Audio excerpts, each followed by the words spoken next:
low is too low. A church known for its extraordinary generosity is targeted by criminals. Tonight, RTV6 is working to shine a light on this problem.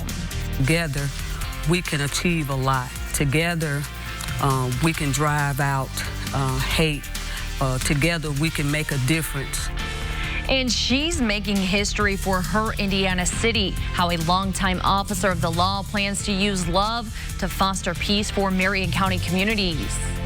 Plus, RTV6 is wading through deep waters to hold those in power accountable for this problematic flooding, trapping residents in their homes.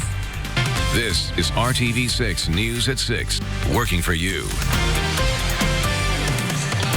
Thanks for joining us here at 6 o'clock. I'm Nicole Griffin. Tonight, a Southwest Side church is fed up with being targeted by thieves and has asked RTV6 for help. The church keeps helping those in need despite their constant toil with the bad guys. But as our Troy Washington found out, something has to give in order for the congregation to stay afloat. This July, we got hit for the first time and had actually 7 units stolen. Back then, it seemed like a one-time thing. Now it's feeling more like a trend. Since summer, thieves have targeted this church, making messes like this one. Even though the congregation is frustrated, they say that they're operating out of forgiveness. We figure that it's probably somebody that is dealing with an addiction. At this point, West Morris Street Free Methodist Church says it's getting expensive to replace what's taken or broken by crooks. Between Christmas and New Year's, we got hit again, and so 3 of them ones that we had replaced in July that were brand new got stolen again. Thieves even tried to steal parts off this van. They ended up just breaking parts and creating a bigger bill for the church to handle. We're spending a lot of time and money and attention and energy focused on responding to all of this instead of being able to serve in the community, which is really what our heart is. By stealing from the church, Pastor Marble says bad guys are actually hurting the neighborhood. It really limits how much we can actually do. This is the same church who opened their doors to the Church of Lord and Jesus Christ after they lost everything in a fire just before Christmas. A church that has a desire to keep serving but is financially stuck because they can't catch a break. Working for you on the Southwest Side, Troy Washington, RTV6. Troy, thank you. Well, not only is she making history in one central Indiana city, but her incredible journey shows how strength can turn grief into a purpose for your life. Lossie Davis is the city of Southport's first black woman appointed to the police department's command staff. She's been in law enforcement for about 3 decades and is now assistant chief. After her son was murdered while attending a basketball camp in Tennessee, Davis formed Broken But Blessed Ministries, a grief and healing ministry and book club. She says her grief compelled her to move forward and connect with others. I never let nothing stop me because I have a desire and a heart to serve and protect. And not even just in law enforcement and in public service, but in ministry as well. I feel like in the community, darkness cannot drive out darkness. Only light can do that. Hate cannot drive out hate. Only love can do that. Davis is using her peaceful point of view to promote better relationships between people in the community who may be at odds. With feuds leading to violence, she says Marion County needs a different mindset. One thing we have to learn how to do, we have to learn how to live and work together as brothers and sisters in this world. Because if we don't, we will perish as fools if we don't learn how to live together and work together in this life. Through her ministry work, Davis also wrote a book in memory of her son called God's Purpose for My Pain. She's also the First Lady of Ambassador Baptist Church. You can find our full profile of her right now on the RTV6 app. RTV6 is working for you to get a resolution for frustrated and flooded out residents in Indianapolis. Take a look at the massive amounts of water they're dealing with up on the northeast side. This is at waterside of Castleton Apartments, but residents who reached out to RTV6 say they didn't sign up to be this close to the water. People say they have been trapped inside of their homes, with some people fleeing to nearby hotels, unable to stay in their apartments. We tried getting in contact with managers at the complex to see what was being done to resolve the issue, but have not heard back just yet. We'll be keeping an eye on this to see if we can get help getting this fixed. If you have a problem like this one affecting your quality of life and you feel like you have nowhere else to turn, connect with us here at RTV6 and we'll see what we can do to hold someone accountable. Call or send us a message at workingforyou@rtv6.com. An incredibly wet weekend down in the books for us, and right now we want to check in with Storm Team 6 meteorologist Kyle Mounds. Kyle, a lot of rain. Are we getting a break? Yeah, we are getting a break, and nobody is going to be complaining about that. We picked up 3.5 inches of rain in Indianapolis. Wow. Most of that fell in just a couple of days.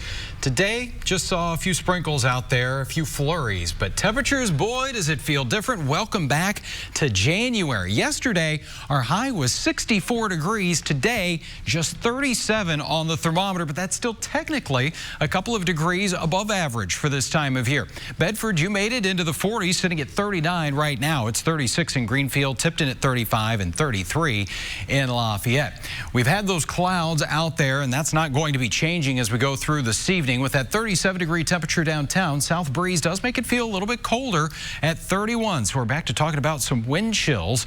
There's a look at Storm Team 6 radar. Very quiet, but you may have seen a few of those flurries flying through. You can see over the last few hours, really, that area of precipitation has dissipated, and I do think we'll be staying dry here as we go through the next several hours, and those temperatures will hold pretty steady for us in the middle to upper 30s, may even come up a degree here as we get to 10 o'clock with that light southeast wind. All right, Kyle, thank you. Well, tonight the doors are still closed at a local North Side restaurant, a place that is normally very busy on Sundays. The owners of Country Kitchen Soul Food Place say the timeline on reopening is still unknown after a fire early Saturday morning. They have to meet with their insurance company tomorrow. Fire investigators believe the fire started inside the building at 18th Street and North College Avenue in a downstairs office area. You can't really tell the extent of the damage from outside, but a spokeswoman with the Indianapolis Fire Department says there is heavy damage to the entire structure and the stability of the building is compromised. Country Kitchen Soul Food Place has been a staple in the community for 32 years. Employees and customers we talk to say it's tough to see the windows now boarded up. It's very family oriented and it's just a viable part of the community, and I'm just sad. This is very painful. Our hearts go out. Our prayers are up. I knew what their plans were. I talked to them about expanding, and this may be fortuitous. This may be just the push for something bigger. In a Facebook post, the owners say they thank everyone for the overwhelming support and words of comfort. They say the calls, messages, and stories have truly made them proud to be a small piece of the fabric of Indianapolis. They promise to keep the community updated as they work to move forward. Developing tonight, police are investigating a deadly shooting that happened early this morning on the northwest side. Officers were called out to Bastille Lane in the Lafayette Villas neighborhood around 3:30 this morning. That's near 56th Street and Lafayette Road. When officers arrived, they found a man who appeared to be shot. Officers called for help from Indianapolis EMS, and they pronounced the man dead on the scene. Investigators are now trying to track down leads in this case. We have details on how to report tips in this story on the RTV6 app. Heavy rain can cause major flooding, not just out on the roads, but also in your home. Working for You advice on what you need to do now to avoid a big mess later. Plus, coming up on RTV6 News at 6, we're taking you inside the Carmel Festival of Ice, where the top sculptors from across the Midwest are creating beauty from a simple block of ice. Kyle. And here in the month of January, we've picked up nearly 4 inches of rainfall already, and there is some more on the way when you're going to have to deal with that weather. Once again, you're watching RTV6 News at 6. Stream it live on CourtTV.com. This is RTV6 News at 6, working for you. Don't be caught off guard. We've gotten inches of rain, and the precipitation is not over this week. It could cause major damage to your home. RTV6's Stephanie Wade is working for you to be sure your house is ready to handle all that rain.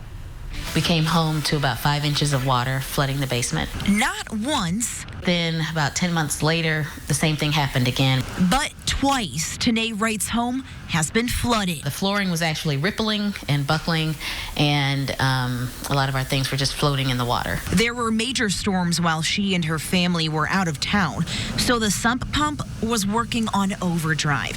Each time their basement flooded, they had to replace the flooring, the rug. We lost definitely some of our possessions. Fortunately, there were no photos lost. They even bought a sump pump and backup battery, plus a new sensor that emails them when there's high water. Experts say you should have your sump pump checked at least once a year to make sure it's working properly. Either the sump pump is old and not maintained and burns itself out, or we get enough rain so quickly that, yes, it overloads the system. And it is possible to overload that system with 4 inches of rain. It's just hopefully it'll be spread out over this weekend and not all at once. Michaelis Corporation recommends clearing the leaves and debris from your gutters so water can drain into your downspouts. But if your home does get flooded, first thing you need to do is reach out to your insurance company and find out what your coverage is. But you also need to call somebody like us who offers a 24-hour mitigation service to try and get that water out as quickly as possible. Mold can start growing within 72 hours. That's a big problem for families. Working for you, Stephanie Wade, RTV6. Stephanie, thank you. People who flock to this ice carving competition say what they love about ice is its ever-changing nature. And that was more true than ever this weekend at Carmel's Festival of Ice. The schedule was changed up a bit due to the warm temperatures and rain, but the show went on. We caught up with the only carver in the competition who hails from Indiana. Stephen Cook is from Daleville, and he has been carving ice into masterpieces for 20 years. He says part of what makes ice carving so magical and why he believes so many people love it is its fleeting nature. I think there's something very appealing about both a transparent and a temporary medium. I mean, you can't get the same thing with acrylic or glass. I mean, it's transparent, but there's something about the temporal quality of the ice that is appealing. It's always changing. Many of the ice carvers present in Carmel this week and had to carve several projects. That one we just heard from worked on 6 different sculptures. Now looking ahead to your Storm Team 6 forecast. Today is not a very nice day outside, Kyle. Very dreary, wet, rainy. Yeah, and then ice and water don't mix real well, do they? Well, we've got some more rain, but a couple days to dry out before that gets in here. Temperature-wise, it is chilly out there, but this is what we would expect this time of year. 37 right now in Zionsville, 34 in Kokomo. Still reporting a little bit of that light rain or drizzle with those temperatures just above the freezing mark, so surfaces should be just fine. 38 degrees for you in Bloomington with that light south wind. And I don't think temperatures are going to fall all that much here as we go through tonight, as we have that blanketed cloud cover and a southeast breeze. Kids heading off to the bus stop will be greeted with those temperatures in the lower to middle 30s to start off the day. Clouds, they're still going to be with us into the morning and for much of the day. Mostly cloudy skies. We'll try and work in a little more sunshine here as we go into our afternoon and evening hours of our Monday. But temperatures are going to start to rally here and warm up once again. We'll find those numbers for your lunch hour already back into the lower 40s and middle to upper 40s for our Monday afternoon. So another above average day. Temperatures even reaching around 50 degrees in Bloomington and Columbus, 47 in Muncie and Richmond, and those numbers getting even warmer. Numbers that are going to be about 20 degrees above average once again as we get into Tuesday and Wednesday with numbers in the middle 50s. But Wednesday, that's that next chance for rain here on TrueCast as we go into Wednesday afternoon and evening. This should be a fairly quick hitting system, though, bringing some fairly light rainfall.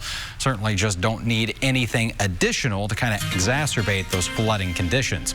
A look at your 7-day planning forecast. We got a whole lot going on here over the next 7 days. Those temperatures, again, looking pretty good here through the middle of the week. 55 on Wednesday. Does get a little bit cooler here with highs around 40 degrees for Thursday and Friday. During the day on Friday, we're going to see that next system moving in. Could start off as a little bit of a wintry mix transition to some rain, and we could see another inch or two of rainfall going into Saturday, something somebody and a lot of people don't want to hear about. But then on the backside of that, much colder air spilling in here by Sunday. Our high in the 20s. You said a little bit of everything this week, huh? We got a lot of it going on, for sure. All right, Kyle, thank you so much. Well, now Iranians angry over their government's accidental shooting down of a passenger plane have been taking to the streets in protest as President Trump offers support to citizens of Iran. But he is not finding that same support here at home with a new poll showing how most Americans feel about the handling of the Iran situation. ABC's Stephanie Ramos has the latest.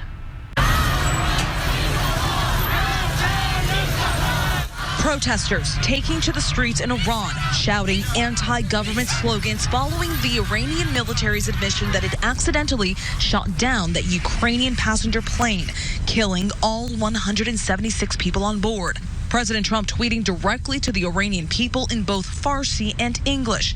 My administration will continue to stand with you. We are following your protests closely and are inspired by your courage. Here at home, a new ABC News Ipsos poll found 56% of Americans disapprove of the president's handling of the Iran situation. 43% approve. Only 25% of those surveyed report feeling safer following the U.S. strike that killed Iranian General Qasem Soleimani. 52% feel less safe. The Trump administration insists the killing of Soleimani stopped a planned attack against Americans. Defense Secretary Mark Esper was asked on CBS's Face the Nation if there was any specific evidence of an imminent threat. I didn't see one with regard to 4 embassies. What I'm saying is I share the president's view that probably my expectation was they were going to go after our embassies. House Speaker Nancy Pelosi on ABC's This Week says she doesn't think the Trump administration is being straight with Americans about the reason for taking out Soleimani and doesn't buy their reasoning for not notifying congressional leaders in advance. We had to keep it close because we didn't want it to get out. What you're saying is you don't trust the Congress of the United States. Just last week, the House voted in favor of a non-binding war powers resolution meant to limit the president's military action towards Iran as tensions escalate. Similar resolutions have been introduced in the Senate where passage is less likely. Stephanie Ramos, ABC News, New York. Stephanie, thank you. Coming up, it's one section of culture that is working hard to make sure more of these voices are heard. The move to put more art by females in our nation's museums next when the news continues here on RTV6. If you see a mutation, ask your doctor about Piqray. This is the news on RTV6. In the wake of the Me Too movement and the renewed fight for equal pay, there is a new battlefield in the fight for gender equality: museums. Nearly half of all professional artists in the U.S. are women, but you wouldn't know that from looking at museum collections. Maya Rodriguez shows the effort to make sure more women artists get the chance to shine in spaces that have been long occupied by men. For 95-year-old Betty Cook, you're getting the detail. Her lifelong passion of turning metal into wearable works of art began in the 1940s. I was always interested in making things, whether it's metal or clay or whatever. And I kind of took to this, and I had a good feel for the simplicity of it. A simplicity celebrated not just at her Baltimore store, but also at the Baltimore Museum of Art. They really stand out. They're really sculptural. They're really dimensional. They move on the body. Betty's works are just one part of 2020 Vision, a pledge by the museum in 2020 to only purchase art by female artists. Of course, it was duly noted that this is the centennial of white women receiving the vote in the United States. So we thought, well, this would be a great moment to analyze our collection, begin to understand some of our historical deficits. How big are those gender deficits? A study last year looked at 18 major museums in the U.S. and found that 85% of the artists in their collections were white and 87% were men. At the Baltimore Museum of Art, it's even more lopsided. So we have roughly 4%. 4% of our collection is works by women. Now, with 21 of their 23 curators being women, the Baltimore Museum of Art plans to spend at least $2.5 million this year acquiring pieces by female artists. Pieces like Betty's. So this is a big movement for the women? In Baltimore. I think it's pretty great. I'm Maya Rodriguez reporting. Maya, thank you. Still ahead, we take another check of your weather and find out when you could see more heavy rain this week. You're watching the news right here on RTV6. It's going to be a WeatherTech day. Perfect weather today. Right now on RTV6, we're getting ready for a big announcement and the biggest night in entertainment. Tomorrow morning marks the nominations for the 92nd Academy Awards. The Academy announced just last week that for the second year in a row, there will be no host for the February 9th ceremony, which you can watch here on RTV6. Kyle. All right, our 7-day forecast. Temperatures are going to start to warm up again. We're into the middle 50s on Tuesday and Wednesday, but we've got some more rain for the end of the week. Kyle, thank you, and thank you for joining us. See you tonight at 11 o'clock.